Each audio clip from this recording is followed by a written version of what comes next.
This episode is sponsored by Baby Audio, maker of creative instruments and effects plugins. Whether it's retro lo-fi goodness with super VHS or silky top end with smooth operator, Baby Audio is all about adding flavor to a mix. So head on over to babyaud.io to learn more and take 15% off your order using the code HMD15. I'll leave a link in the description below. This episode is brought to you by Schwab Digital and their plugin Orange Clip. Orange Clip matches the sound of a legendary DAW for modern production. I personally use Orange Clip not only for production, but also in mixing on individual audio tracks or drum buses, adding harmonic content to the signal through soft clipping or wave shaping, giving me the ability to increase the perceived loudness of a given sound source without sacrificing much headroom. So head on over to schwabdigital.com and check out Orange Clip. I'll leave a link in the description below. Now, on to your episode.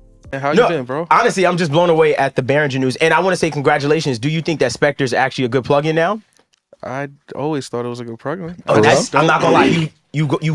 I just think it's not Hall of Fame, and I'm gonna stand on it. It's still. A lot of people have backed us on that. Yeah, no, but a lot of people said, "Hey, it's too early to call, bro." It's been out since 2017. That don't mean nothing.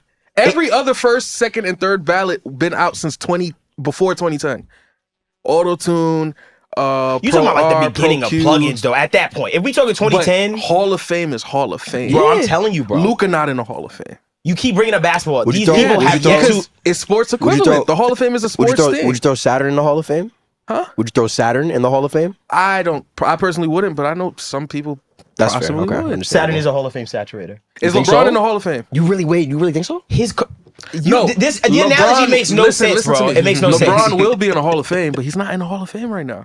Let Specter chill. Let more people get to touch it, and it'll be in the Hall of Fame. You talking about semantics now? Is Omnisphere in the Hall of Fame? I think it could be first ballot next year for sure. I think it could be too. First ballot next year. Next year. Yeah, I thought it was already 2013. But they're due for a new plugin. I'm gonna be honest. They're like the Kendrick of the industry, where it's like, yo, I want give me another album. Like, I just want some more music. Anyway, is this my camera right here, Cam? You let me know.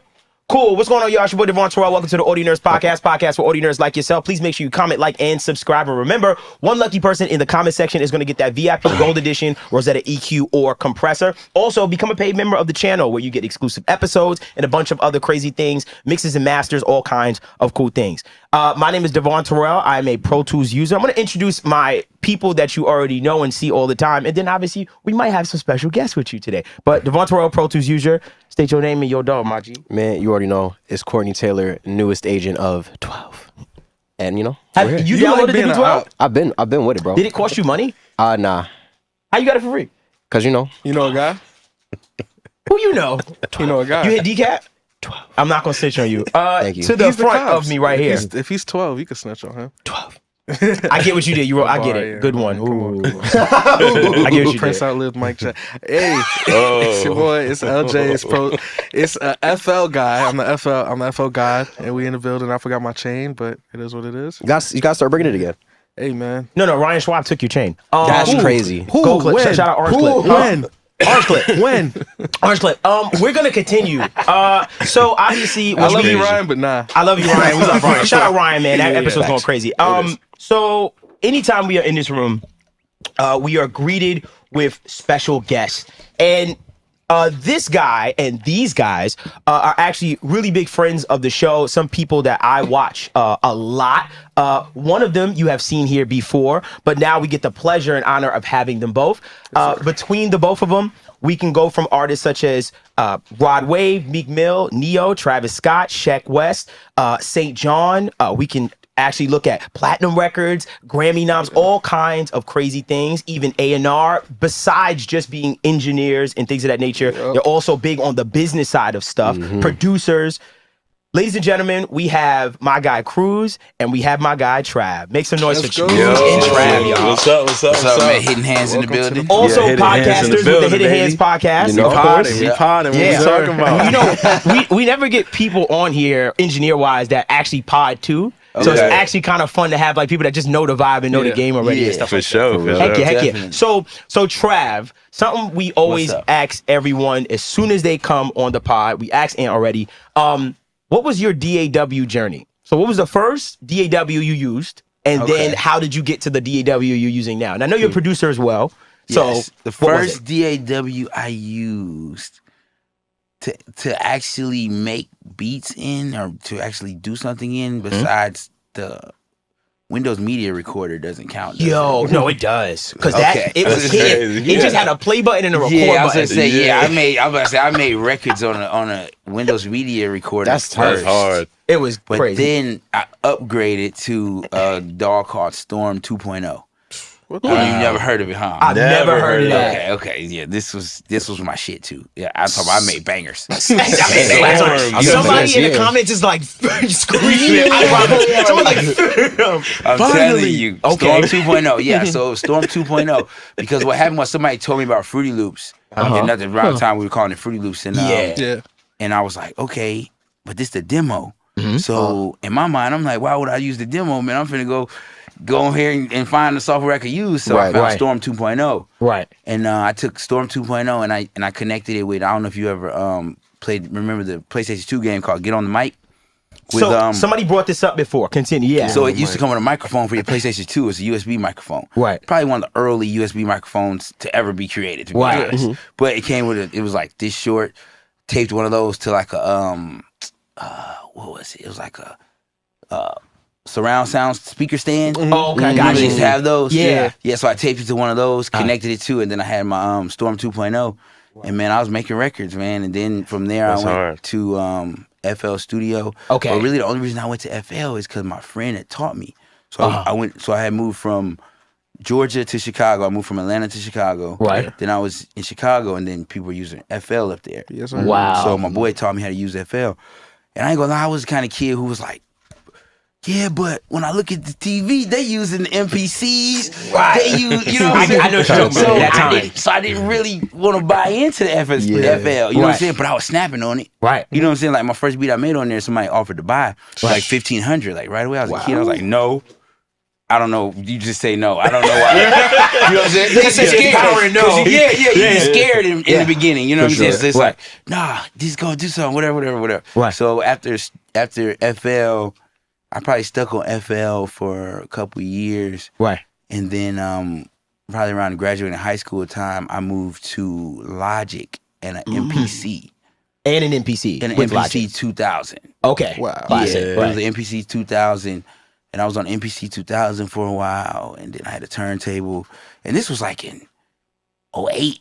So I'm the only one, you know what I'm saying? Yeah, you were that's the what made weekends at that time. They making beats quicker, and I'm going backwards. Yeah. But it helped me learn. Yeah, for sure. You know what I mean? The mechanics of everything. You know what I mean? Right. Because the hands-on shit is different. So then after that, I went to school after that. So that's when I really learned about DAWs. Because before that, I never learned about DAWs. You know what I'm saying? I was just downloading software and going. And it was just, you know what I mean? It was used. So then when I got to school, we learned about Pro Tools and all that stuff. Right. But I was still on Logic, making beats in Logic up until Ableton came out. And then around the time when I got on Ableton, I jumped on Ableton because the reason why I jumped on Ableton was because Ableton was like the blend between so I had went through all the DAWs, right? Like I didn't even name everyone. Right. You know what I mean? Like the Adobes and the Audition. What's the Audition? And what's the one that Acid? everybody used to use to like?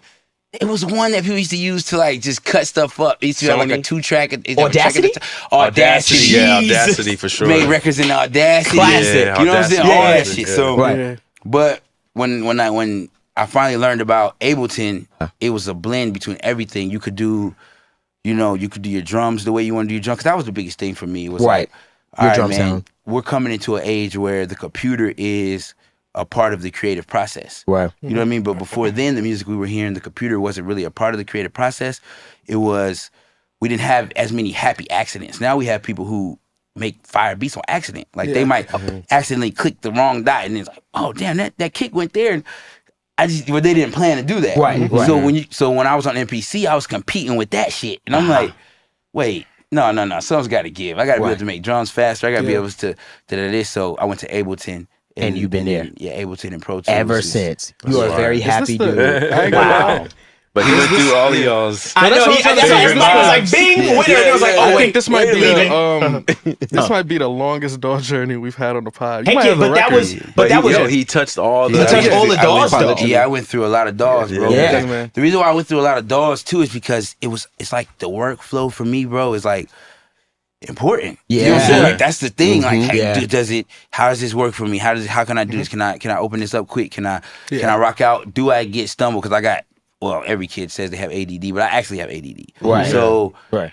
I move on quick. You know what I mean? You'll even notice sometimes talking to me, I'll move on quick, or I may come back, or I may get lost on a thought. You know what I mean?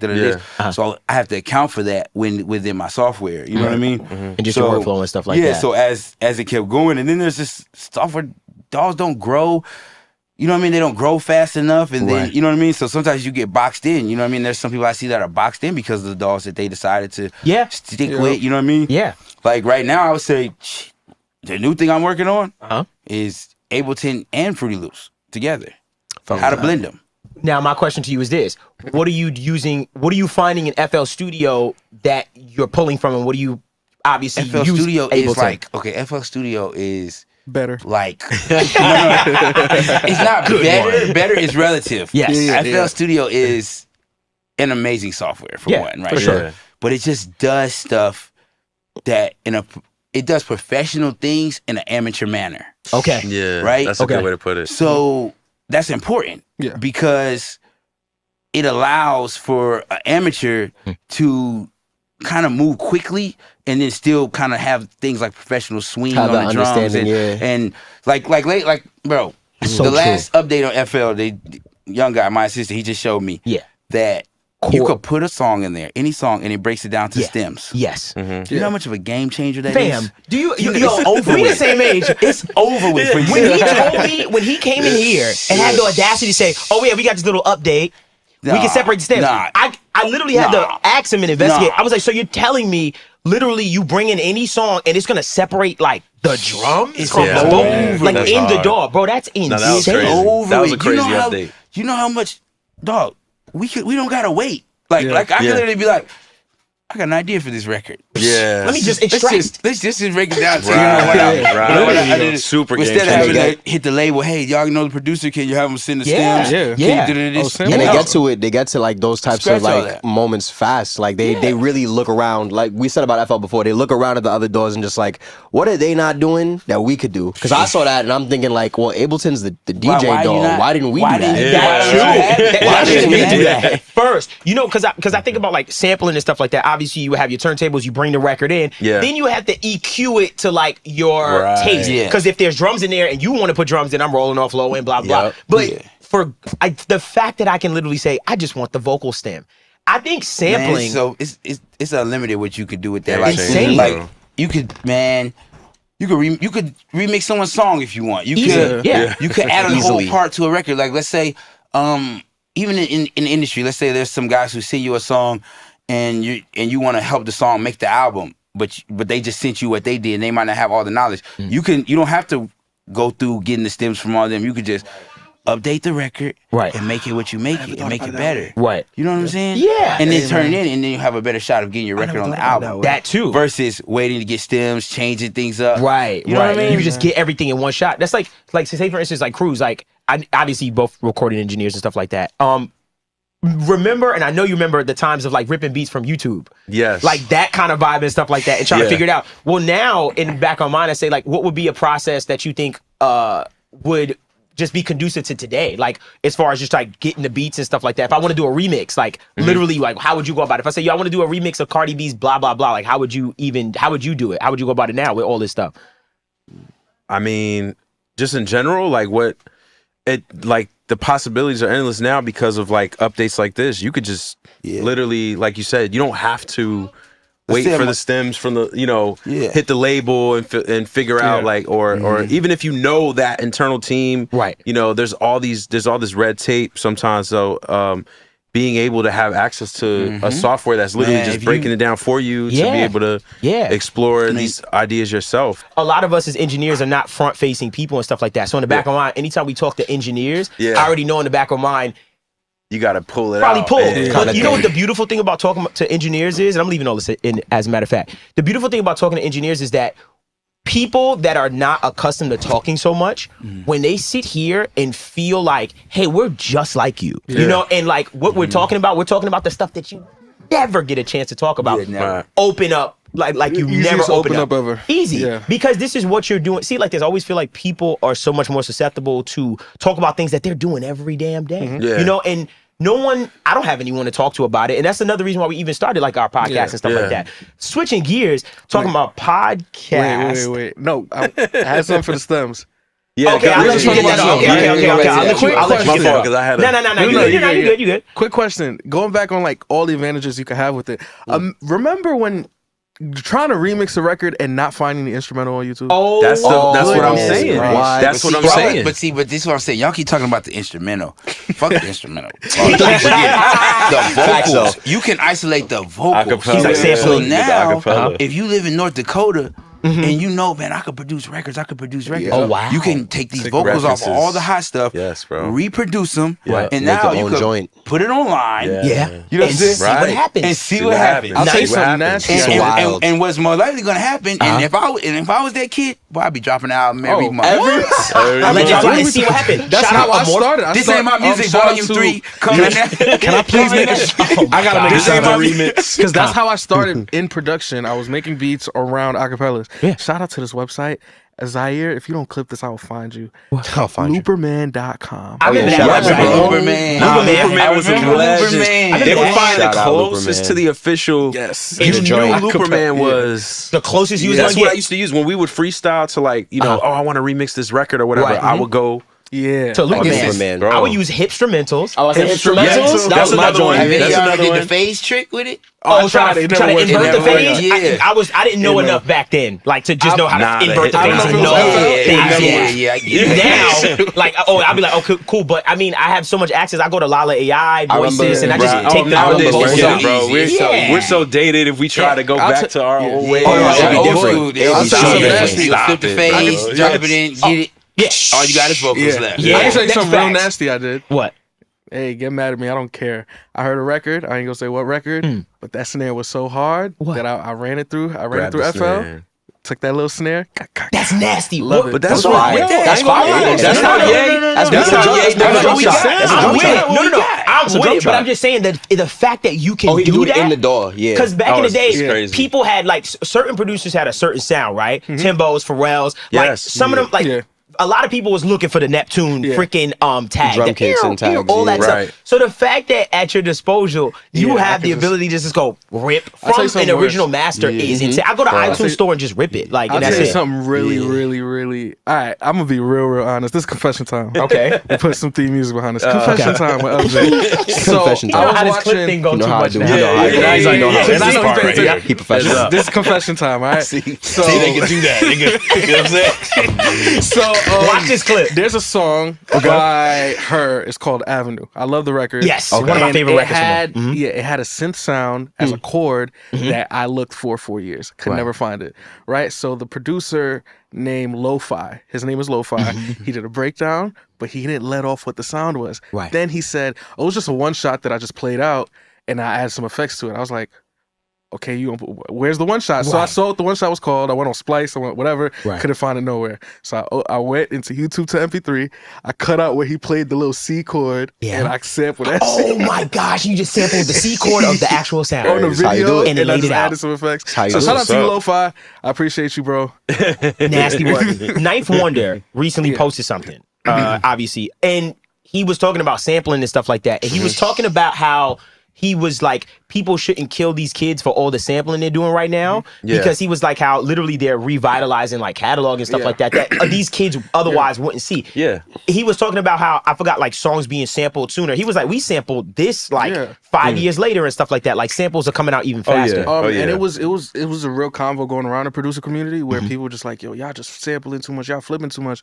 But it's not only something that has lived in hip hop like Since for the How we beginning. were forever. built. Yeah, that's what I'm saying. I'm like, We were literally. built on recreating and re-energizing right. what already existed, Right. in a fly way, Right. You know what I'm saying? Yeah. Breaks and stuff like that. It's Break opening from the up beginning of hip-hop. It's opening up my generation to learning what the hell some of these songs is, because the amount of one of my favorite songs in the last few years for R&B has been "Over" by Lucky Day. And you know how many kids did not know that came from Music Style Child? A lot of people. You know what I mean? Yo. You know how many kids didn't know that "Outside" by Bryson Tiller was Yin Yang Twins? Right. Like, come on, and it's exposing us to what some people classify as the golden age of whatever. And I think if it's a new piece of work, you know what I mean?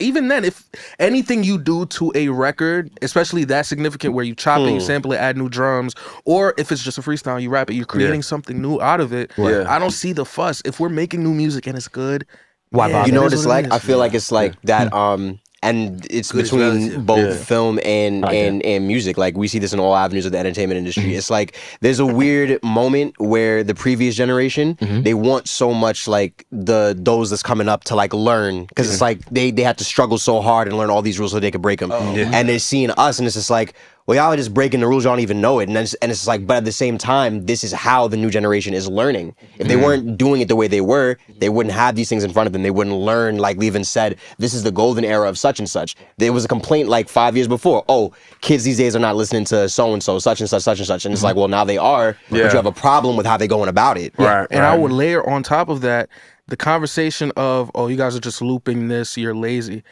Anyone who's called, like, I get some producers saying, oh, y'all being lazy with sampling, whatever. Before, just anyone who's able to create a good piece of audio is talented. That's not lazy. Thank you. That's hard I work, agree. regardless what I agree. the amount of knowledge that goes into it is it's insane. about It's about the record, the overall record. Yeah. Right. When we have our discourse, which we get into on Hidden Hands, which we'll talk about soon. Hidden Hands podcast. Check that out. Link in the description Check right it now. out. What we get into when we talk about laziness is just like the lack of effort in the actual creation process of like leaning in too much on like knowing your abilities and what you could actually do and challenging yourself and just kind of like allowing just, I don't know, because nowadays there's so much access to you know, you could go on Splice and all these other things and nothing wrong with it, but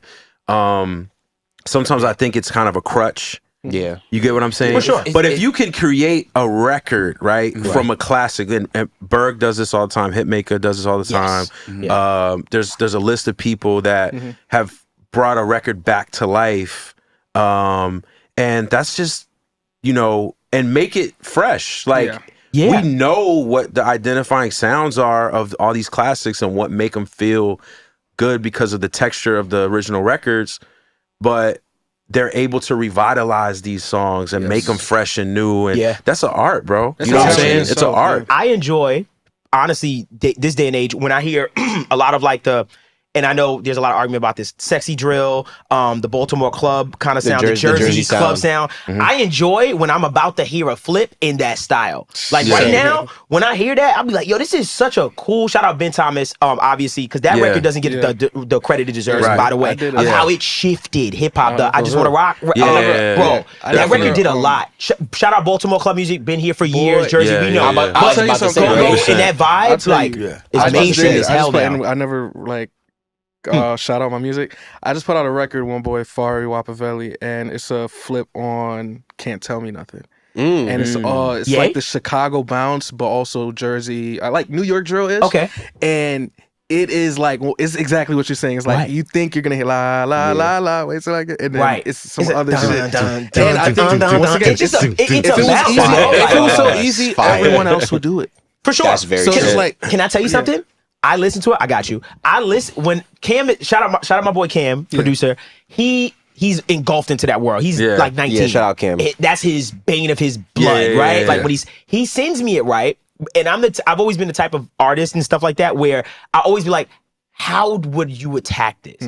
And when I hear them, I literally haven't even tried because I'm still listening to it like, how would you attack this? Because it is completely different. I know people thinking those kids are just going in that booth and just, I'm like, no. There's a real skill set to this style of music and to make it feel a certain way and stuff like that. What was you gonna say, Trav?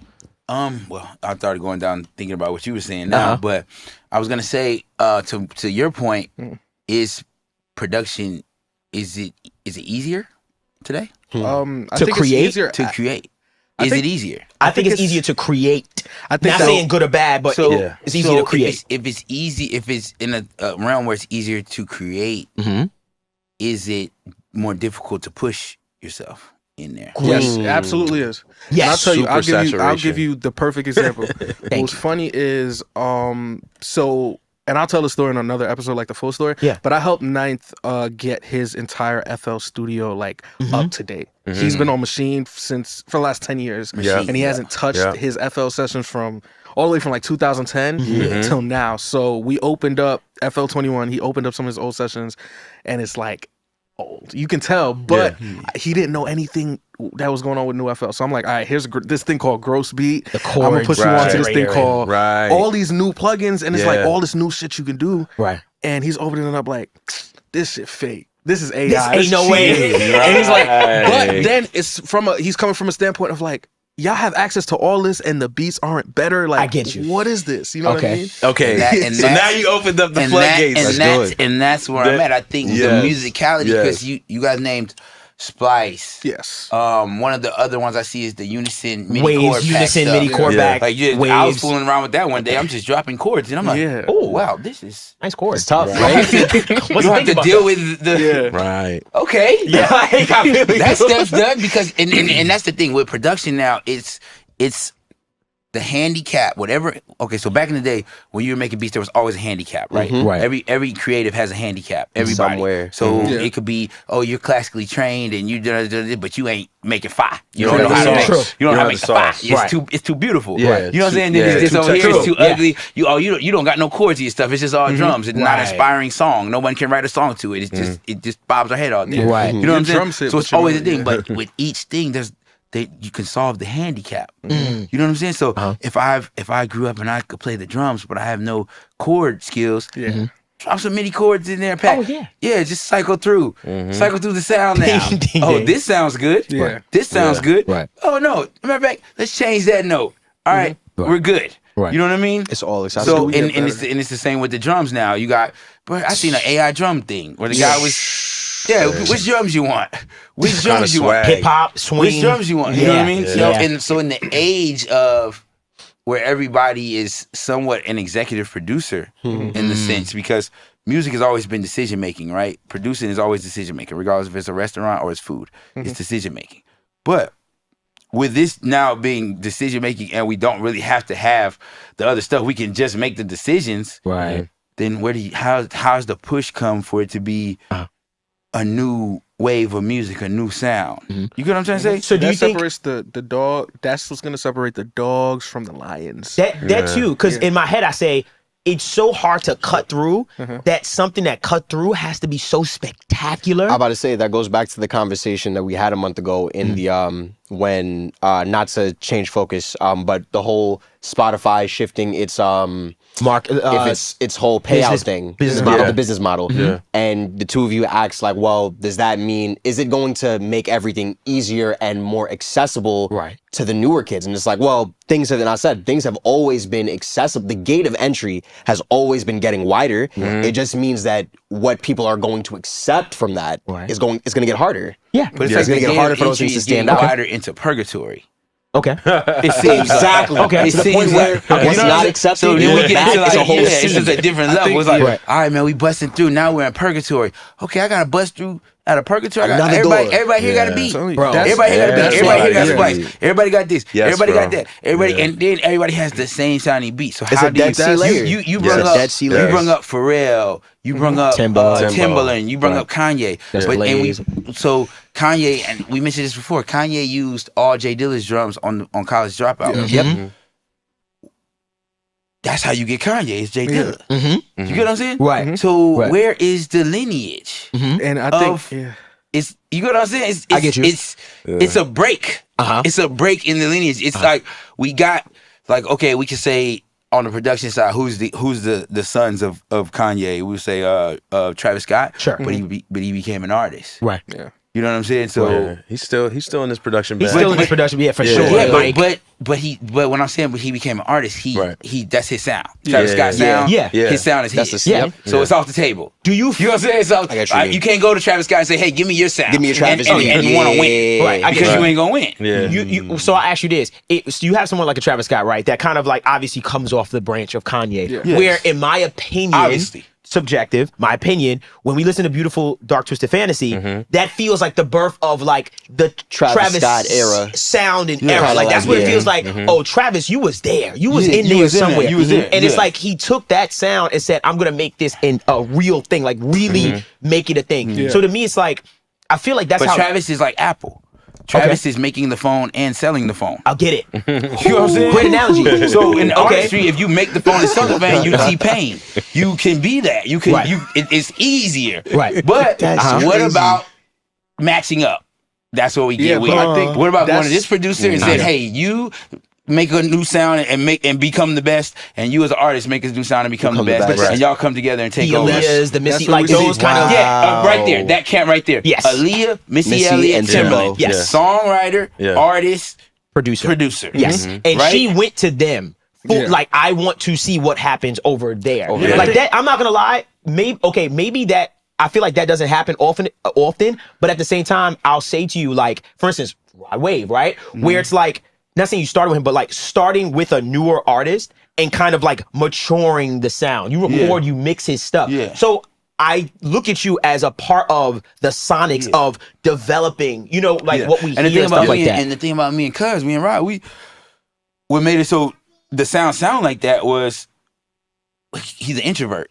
It's like I'm an introvert. Okay. So the label kept sending him to the studio. And when you go to the studio, you got a certain amount of time to get what you got done. Right. But I came to, I said, bro, why are we going to the studio on this time limit when we could just do this on our own anywhere we want to do it? Yeah. And you know that speaks to him it more. changed the whole dynamic because then it was, okay, I'm gonna set up a studio, I'm gonna record. You can sit down there and do whatever you want. Hang with your boys, whatever.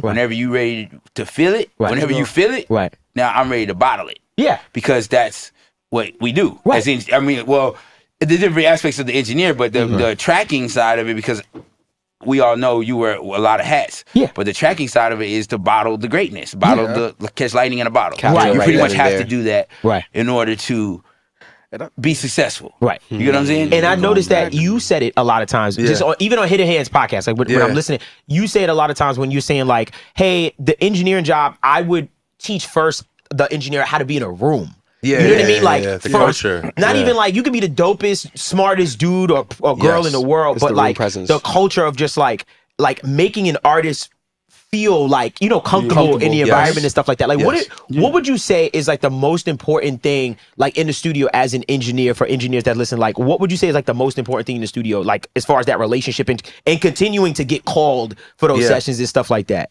The biggest thing, there's kind of and this is why it's big on my list of like even ahead of, and because, you know, just for the context of it, the people that I groom already are leaps and bounds ahead in terms of like on the technical side. And that's something that kind of gets cut out of the conversation. You know what I'm saying? Because people are like, oh, well, if it's about that, then that's what, you know, like somebody had commented something about like, well, if I'm paying for this level of professional help or whatever, and you're focusing more on, you know what I mean? Like, am I going to get the bang for my buck? The technical side is sewn up. Let's make that very clear. Let's start there. Right. It So gets- the what I'm saying is that part is the no-brainer. It's already You're speaking it's as if already that's intact. already. Yes. We know that. We're not We questioning covered that. that. You Yeah. can't need like. Yeah, you gotta know the technical absolutely. stuff. Yeah. You gotta be But- on point. You gotta have your Go speed. ahead, Gotta be Bob. up to par. You gotta be, you know, you gotta be well versed Right. in the technical side. Right. But the most important part, having that sewn up, is the vibe in the room, your energy as the engineer of being ready to allow this artist to get their ideas off, allow them to be open and ready to explore different sounds and do different things. It's very critical because, you know, if you make them feel uncomfortable, you know, from your vibe, from your mannerisms, from how you talk. Right. You know, if you're interjecting, you don't know when To and insert where, yourself. you know, because that's a big thing. Like, you know, and also Indeed, okay, so for real. I'm about to another thing, piggyback. yeah. So and another thing is like, and my OG Juan used to tell me is like, you have to. Something could be going down. That's like, this is about to fuck up the flow right now. You cannot panic, bro. You cannot panic. Right. You are the captain of the ship, right? You are the captain of that vibe in the room as the engineer, as the technical guy. You have to maintain a sense of flow with the vibe and maneuver in a way where you're not going to set off fire alarms. You know, you have to find workarounds, and that's a very, very, very important skill in the flow, in the workflow. Like, you know, if you're noticing things, finding ways quickly to divert and be like, all right, cool, let me find this workaround and get this, you know, and even the way you have to maybe interrupt at times, like the smoothness is like, yo, let's, let me just real quick, you know, whatever it is, instead of like, oh shit, like, you know what I mean? Like, yo, what's wrong? What's going on? Oh, it's this problem, If you it's this panic, buzzing, they it's panic. this and that. You know what I mean? You throw in. Yeah, If I see you the have to engineer just be like, oh, I don't chill. know, it's just what's going on. Like shit, they making a face, and the person looking in the booth like, well, what happened? Yeah, What- yeah. You're in there, you're over there like this. The artists take their headphones I've off. seen it. Yo, I'm I've finna come out. I'm seen finna it. come out. What's going on? What's going on? And Yeah. then the engineers just Everything good? clicking stuff, looking crazy. Yeah, like just bro, panicking. The Mr. I've seen Krabs it. memes. I've Holding seen you it. see, Even of course, like right, on right, live. right. In the back of my head, I'm like, yo, you saving? Yeah, because I've done studio and live, and I've seen it live where like your hands are flailing, they're side stage, like talking into the talkback mic to the other people, like hands flailing. If the artist is seeing y'all going crazy, I'm panicking. they're having to entertain thousands of people. Yeah. You know what I'm saying? Yeah. Like, Yeah. so Sometimes you know, sometimes you gotta know when to pull that parachute. yeah. You know For what I'm saying? sure. Like they gotta know when to pull that parachute out. You know what's They funny? don't- For real. I got you. You ain't pull it early enough, man. You been drowning. quite. You should have been told us you couldn't do this. Now they here. My girl here. They here. We got the A&R is here looking at you, bro. You should have said something to the assistant like an hour ago.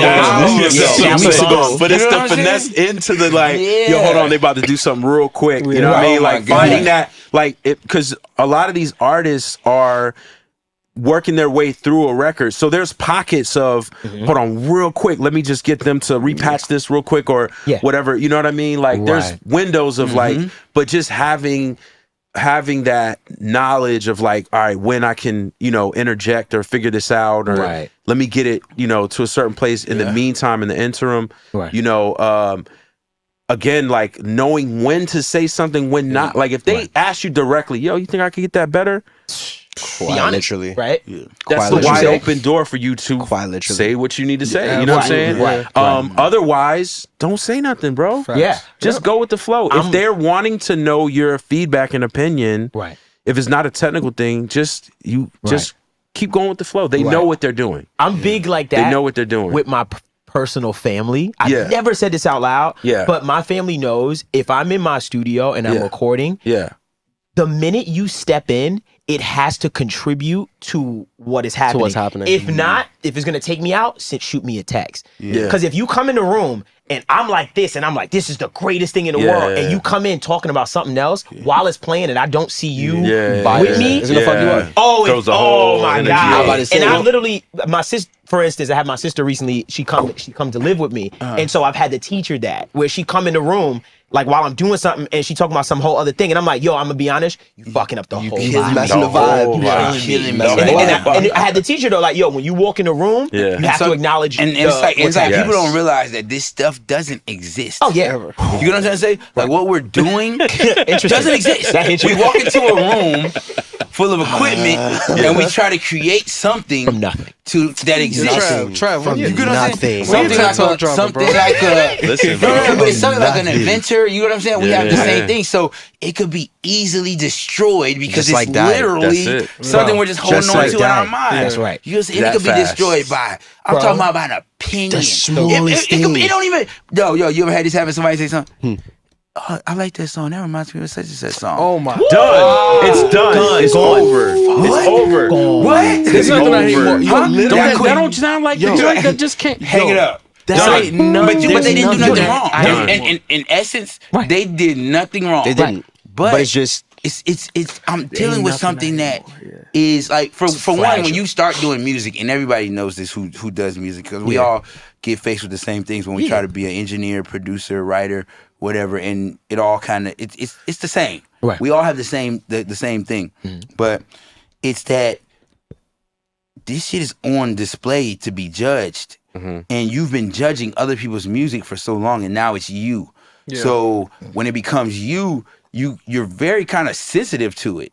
You know what I'm saying? And you're sensitive in a manner that people don't really understand. No. So it's like even a conversation about it in the manner of which you have the conversation could change the outlook of my song, or how I look at my song. For sure. It's a crazy balancing act, actually, to the point that y'all two was really speaking about with that. Like, even for me, with the artists that I engineer back home, it's like I have to, and I tell you all the time, like I kind of like ride like a very like weird, like kind of small line where it's just like, I have to make you feel comfortable, but I have to be transparent with you because I know y'all care about this, and I want y'all to like to recognize like I can do better. Right. So there are certain points where they're just like they'll do a take, like multiple takes, and they're like, Court, how's this? Court, how's this? And I'll look at them and just like, stop asking me. You know how you want it to, you know how you want it to sound, right? Yeah. 5 takes later, how you feel about this? I could do that again real quick. Hold on, let me try it again. You built that trust. You know? Okay. But it's building, it's like weirdly, like it's, I don't know, it's like you have to set up a situation for them to discover that trust in themselves. Well, that's what you're really doing. What it is ego. See, ego is good in music because people try to use it as like, oh, ego this. You need that. You need ego. Right. But you need the right ego. True. And it needs to be built up. Right. But because you're building ego from, okay, I played this person this beat and they liked it. Let's start building ego. Right. You know what I'm saying? I played this but eventually someone's gonna pay you for your ego. Right. You know what I'm saying? They're gonna come to you and they're gonna say, "Hey, I have this new artist. I want you to make a record that did as good as this record, or I want you to do what you did with this person." Right. And you have to say, "I can do that." Yeah. Right. Which is your ego. Right. Because you're egotistically saying, sure, I can make this happen. That's light. Yeah. You know what I'm saying? I got this. So it's like you have to build that up in order to really do this the right way, bro. You gotta build your ego. Right. You're just gonna you gonna say something? All right, so let's rewind a little bit. Okay. So going back to like just the way you mentor people and the way you like kind of teach your mentees in a sense. Yeah. I found something out about you, bro. What's that? So you teach at my alma mater. Yes, he does. Let's go. Let's go. Let's talk about it. How's that experience been? How did that happen? And yeah, I mean, what does that mean to you, bro? So, shout out to Guru. I'm a professor at the Rock Nation School of Music under LIU Brooklyn, and I'm teaching record company operations. It's gonna develop into a more of a long lasting relationship, full time. But you know, it's so amazing because I'm able to give real time game to students, being an active member in the industry, and you know, introduce them to contacts and people that I know that are working in all these different departments of music, and also you know, being an engineer by trade, by nature. You know, they have engineering classes and mixing classes and all these other things. So it's going to be amazing. You know, it's very flexible to my schedule. So I'm able to teach and still run my company and still do things with the fam and everything else. So it's amazing, man. It's a great opportunity. I can't wait to see what it develops and turns into, but it's been incredible. You graduated LIU? No, so that's where my beef comes in, right? He's a college dropout. I dropped out, and you just pull up right after. Yeah, you pulled up right after. Oh, you recently? Yeah, I dropped out a while ago. Like a year. Yeah, a while ago. He's like, recently. But for good reason. He had some opportunities that obviously was even he was like, yo, should I? I was like, it's time to go. I ain't gonna lie. Respectfully, this gonna sound crazy. A Cruz class would have made me stay. Oh yeah, for sure. I'm not gonna lie. Like, what happened with the Pro Tools and Ableton? Like, they was just spying on us. Like, what happened after we left school or before we went? What do you mean? He go to school and all the lit people come through. No, because the year I graduated, was it just like a music program in LIU, or was it was the Rock Nation School. It was the Rock Nation School. I was the inaugural class. Yeah, he was the first class. Yeah, he was the guinea pig. The year I left, experimental. I really was the guinea pig. The year I left, Guru came. the year after I leave. Wow. Oh, Is yeah, that so from the yeah. ninth? Yeah. Yeah. That's crazy. Yeah, I was Yeah, so that's how he met. Yeah, that's There's a what- lot of amazing artists that come, Bro, that are in the insane. program, A ton, bro. man. Miles Yeah. Brando. There's another Oh kid. my gosh. I don't know the name of the kid off top, but there's another kid that I met through Guru that has some motion. So Miles it's Brando's really dope because insane. it's so non-traditional. Like these Yeah. are kids are actively in the industry figuring it Those out. are my guys. Yeah. A few of them are here too. Like a It's couple of wild. them. Yeah. Crazy. So ironically, some people from the school that we're talking about are actually in here. Shout out to the Rock Nation School of Music. You know what I'm saying? That's fire. That's fire. And they But yeah, what recognize else- their professor, which had me Well, dead. Like, so- yo. yeah. Yeah, Really so I might appreciate it. pop in and just sit like. Nah, really- come through. Y'all should come through. Yeah. Like, and the thing Whenever. is, I really take pride in it, man. And I'm like every week just trying to fine tune because getting into this professor thing, it's like anything I attach to, I want to make sure it's you know, I take it serious. You know what I'm saying? So it's like every week I'm fine tuning. Like, all right, did I land on this, or you know, are they understanding? Like I tell the kids every week, like, yo, if you guys aren't understanding something, like tap in with me, hit me on the side, whatever. Like, you know, if you want me to elaborate on something that you're not understanding, like I really want you guys to grasp this information, because this class in particular with record company operations is the ins and outs of the business. Right. From getting in the door to going to all the different departments and what they do, unmasking the mystery of like, you know, the publishing and stuff like that. And I just say, yeah. if you want to get paid, I mean, yeah, that part. like if you want to get paid, know how to get paid, you but need to know how to also- get paid from a but label and know how the label gets their money. No doubt. But also, Net 30. who's who in the building? Never. Like, what? Yeah, bro, listen, that's a whole other. I know. Go ahead. He got stressed. Keep going. You do think? Uniport. Oh my God. Go ahead. I'm not Uniport. mad at the Uniport though. So hold on, no. Uniport Uniport when you're not getting paid. I'm having an issue with Uniport right now. That's crazy. Go ahead. So it's like knowing who's who in the building, knowing how these different things have developed in terms of like where we're at with the streaming, compared to where we were at physical. And a lot of this stuff we are working on in terms of like learning together, because there's a lot of mystery, unfortunately, with this new streaming era. Like I've tapped in with multiple people like, yo, I need you to give me the real info so I could teach them what's really going on. I tap my people in and do Zooms almost every class with industry guys, you know, executives and the like, of like crack some of these codes for us so these kids know everything from their PROs to all the different societies, MLC, all this other stuff, like giving them all the game, bro. Like I'm very passionate about it. You know what I'm saying? The music industry is difficult enough, so it's like to hide it. I never understood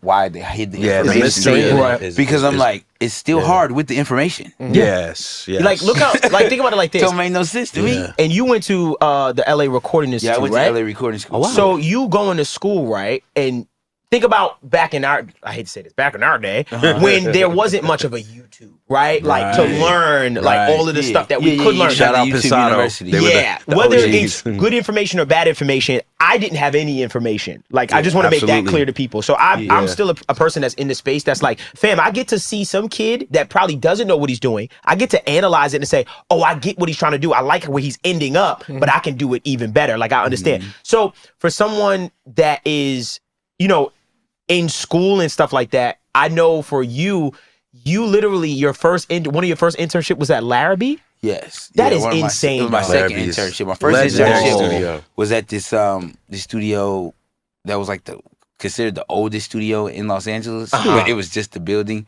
And there was a guy named Eban Kelly, RIP, God bless the dead.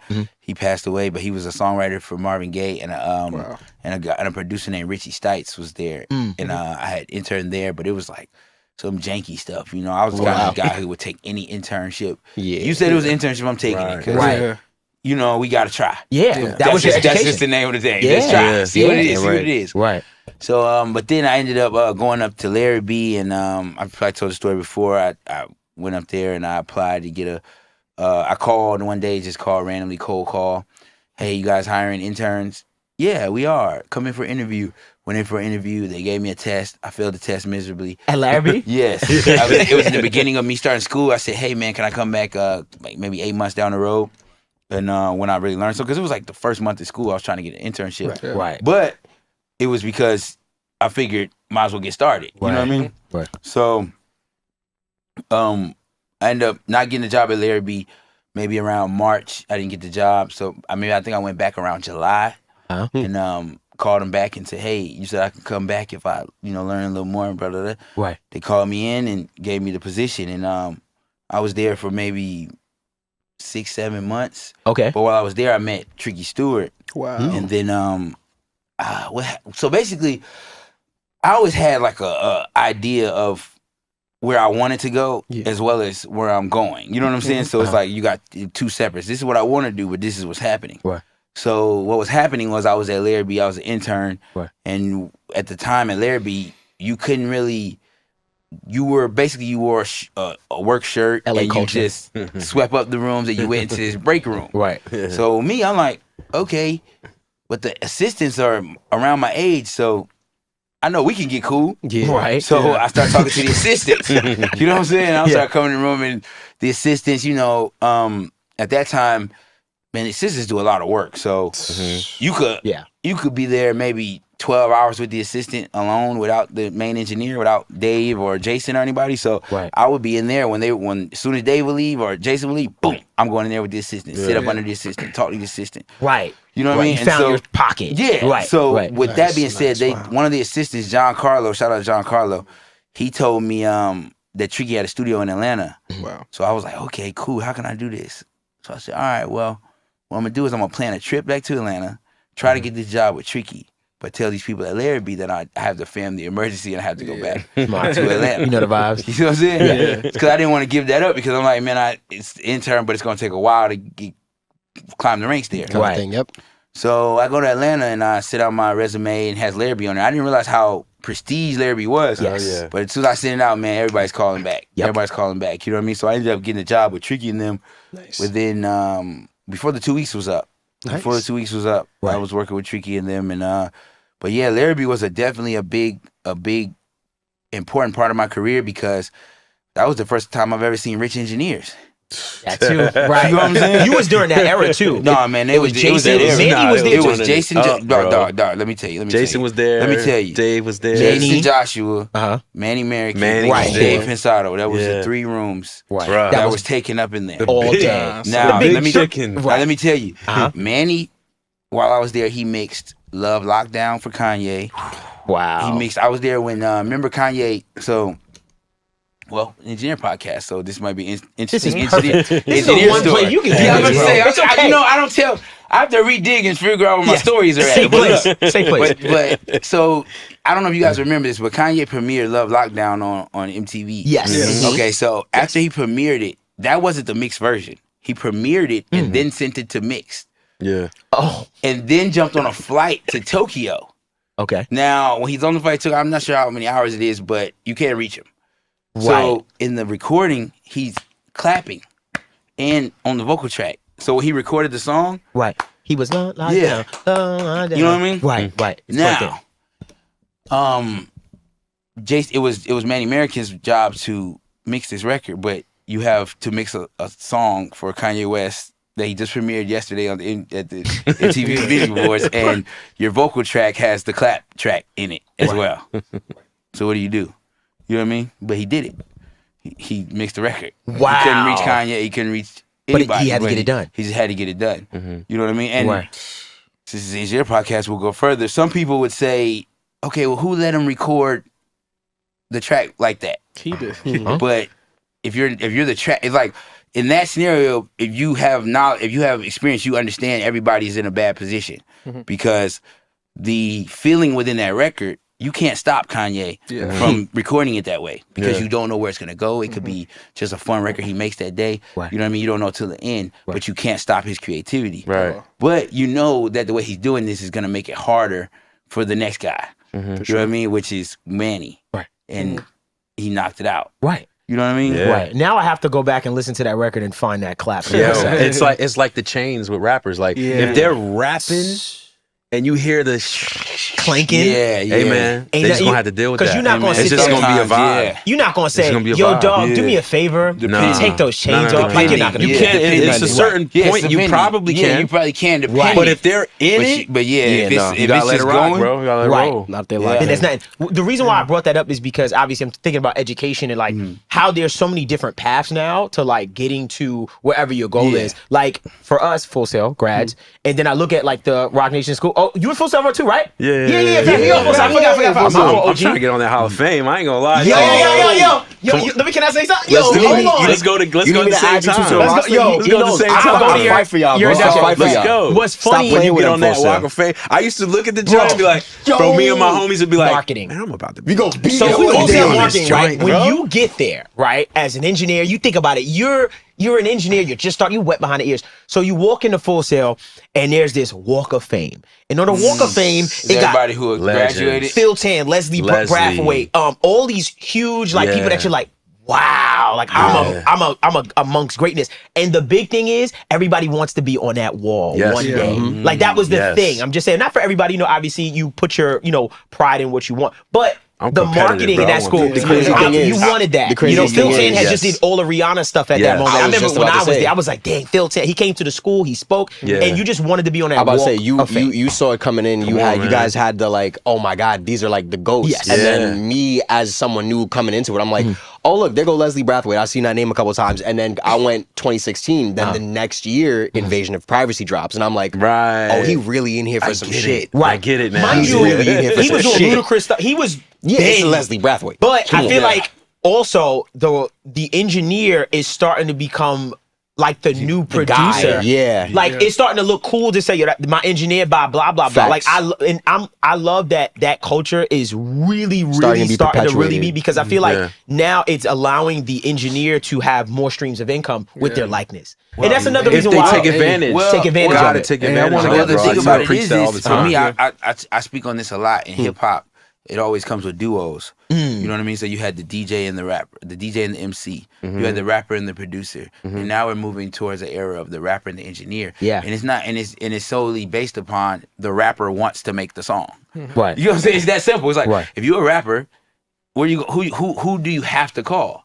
You have to find an engineer. You can go on YouTube to get beats. You can make your own beats. Your little cousin got beats. Everybody got beats. Right. You know what I'm saying? So you can kind of find your way around Right. knowing a producer. Yeah. But when you go to when you're gonna book studio time, you know what I'm saying? And then that's kind of where I found myself being confused at, is where I was like, okay, why if the artist is on this side, they go to the studio to record, and then the studio comes and gets the engineer and says, hey man, you go get $15 an hour to do this. Like I just feel like that's not making sense anymore. Right. I feel like the power should be spent, and it should be the artist finds the engineer, and then we could find studios. Right. that. Right. Yeah. You know what I'm saying? That makes more sense. Because you was an engineer, dude. Like you are an A&R, you are a producer. Like you understand. You're putting these things together, and you know how things should sound and be. So I feel like people are getting more respect for the engineer. I think things like Muso AI, or Muso dot whatever that site where they show in stats. I think that also shifted things. When you see, for instance, Jason Joshua post 300 billion streams, you're like, what does he do? Wait a minute. Like all of y'all, like even y'all Musos itself, you just coming off a #1 with Rod. You know what I mean? Like stuff like that, people don't even know. But it's starting to become like, yo, wait, this person's been there for 7 albums. This is the Like person no you're for, producer has been with an artist for 7 albums. But then you look at this one person that's just on, man. sitting chilling Come on, behind man. an album, and you're like, oh wait, you started to pop off when? Like when I listen to certain artists, right? I look at some of their careers and I say, whoa, there was like a weird inflection that happened right here. And I wonder what happened. A lot of the times it'd be the engineer, dog. Who they was with. It was who they was with. Yeah. So I think more people are being exposed to the engineer. I think, for instance, platforms like yours, hidden hands, platforms like this, that let you get to like talk and hear the intricacies of like, who are these people? Like, what do they do if you're not just a casual, like for the casuals? Like, that's what this really is for the casuals. That's like, I'm not looking up credits no more. That time has passed where people, we used to as kids, like I'm looking at you liner had a notes. booklet. Yeah. It was presented. It was presented good. Yes. We had Like the right now, physicals. somebody has to present it well. It's not. That's true, too. Nobody's tackling presenting that well. You know what I mean? Right. It's hard to find your I don't know if it's like a magazine Metadata's company that needs to somebody to create a magazine or something, but there's an avenue for it for us to get the credits. Right. Yeah. But I mean, today in engineering, man, it's a fine line between each position in the studio. You know what I mean? It's the same way, like, and we've been using a lot of basketball analogies and shit, but we use it with basketball positions. You know what I mean? Like you got the hybrid small forwards and the power forwards. They're kind of like centers and you know what I mean, and guards too. You know what I mean? Like it's kind of like that now, to where if like you're an engineer, you're not like, okay, let's just be honest. Let's start at the beginning. There's nobody that I've ever met in my life who has opened up a computer and said, "Hey, I'm about to learn how to be an engineer."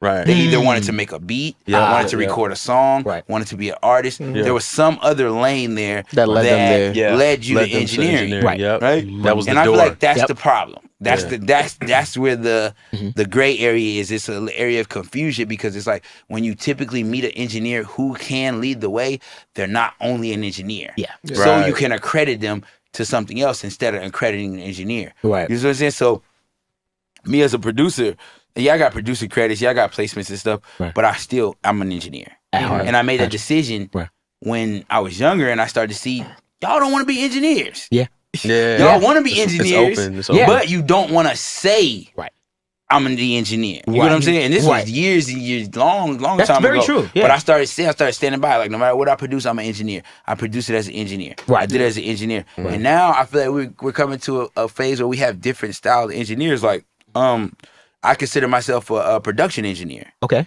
You know what I mean? And yeah, I consider myself a production engineer, even though I mix, even though, you know what I mean? Record, you know, but I don't consider myself a tracking engineer, because I don't just track every day. And it's not like something, nobody's beating down my door to say, hey, just track me. If they want me to track you, they want the entire package of what I can do to a song, which is adding production. You know what I'm saying? So it's gonna be, so in that regard, I said, and I went to an event one time, and I said, and we were looking for like these assistants, and this guy had brung all these kids up from school and stuff, and there was a bunch of kids supposed to be showing us what they could do, and I said, well, are any of them along the lines of a production engineer? And they were like, well, what the fuck is that?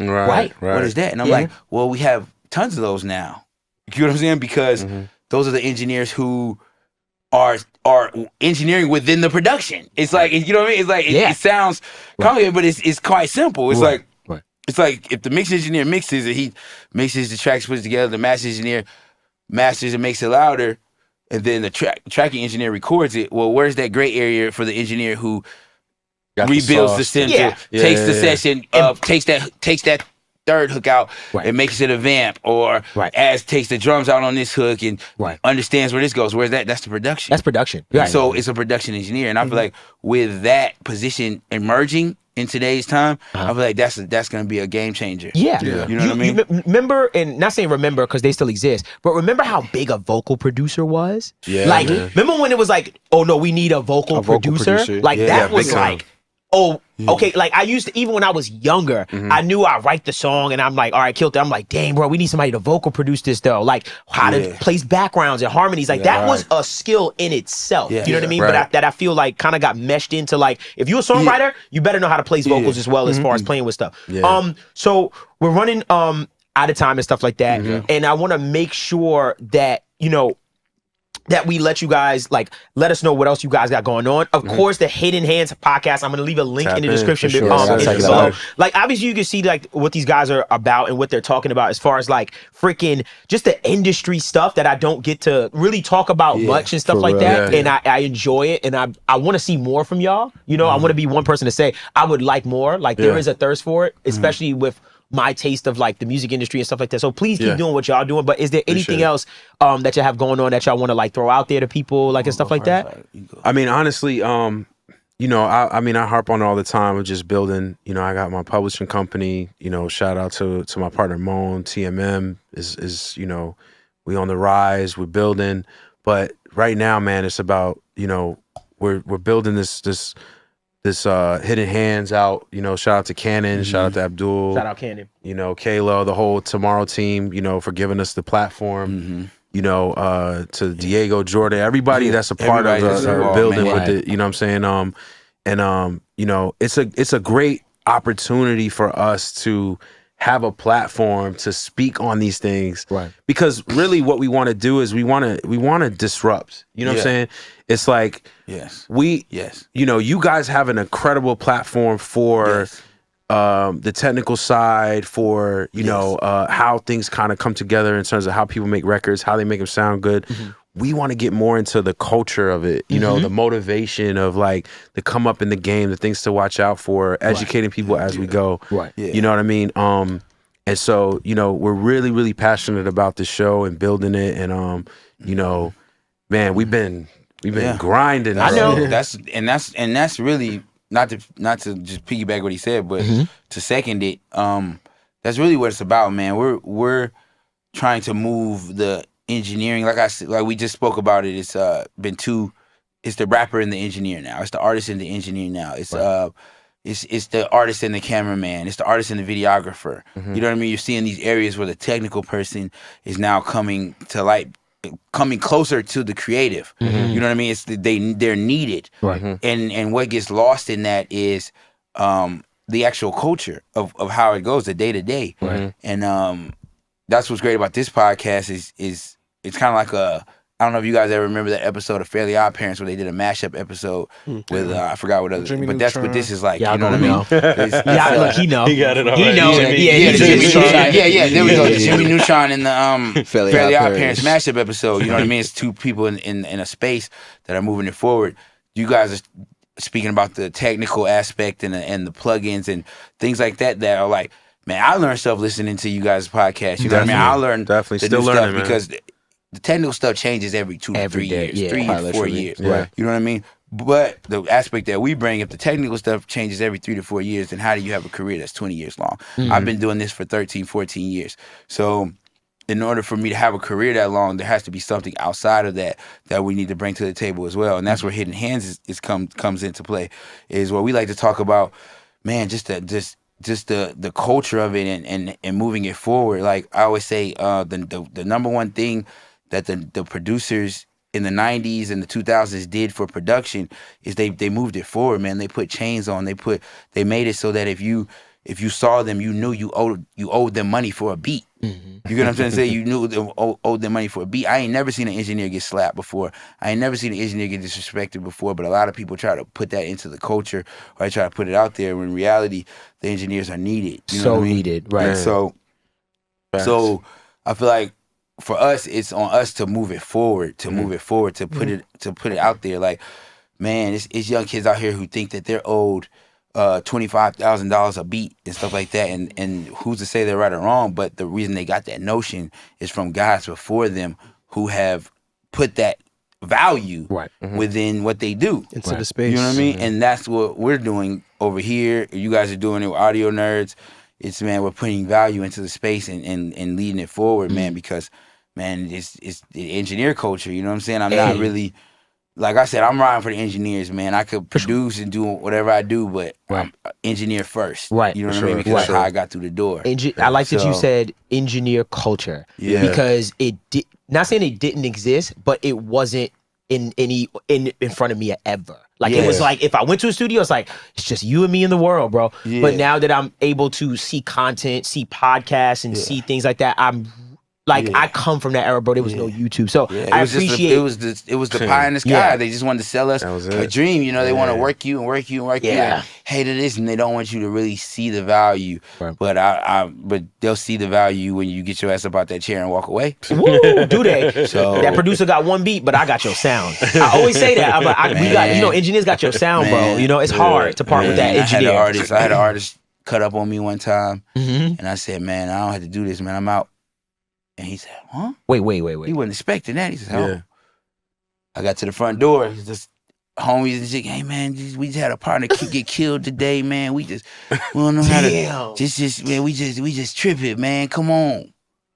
Because they want to do their music. They want to get their song done. Right. You know what I'm saying? And I ain't saying that in an arrogant way to where we be like, we the end all be all, because shit, the car won't drive without the wheels, but it won't start without the motor. You know what I'm saying? So it takes two different parts. But understand your value kind of thing. You need to know if you the wheels or the motor. That's a fact. You know what I'm saying? I get you. And understand which one you are. Right.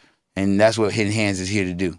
I love it. And I'm let them cook, man. Let them cook. And I'm going to end on that note. Check out the Hidden Hands podcast. Really support the podcast and stuff and these types of podcasts in the space.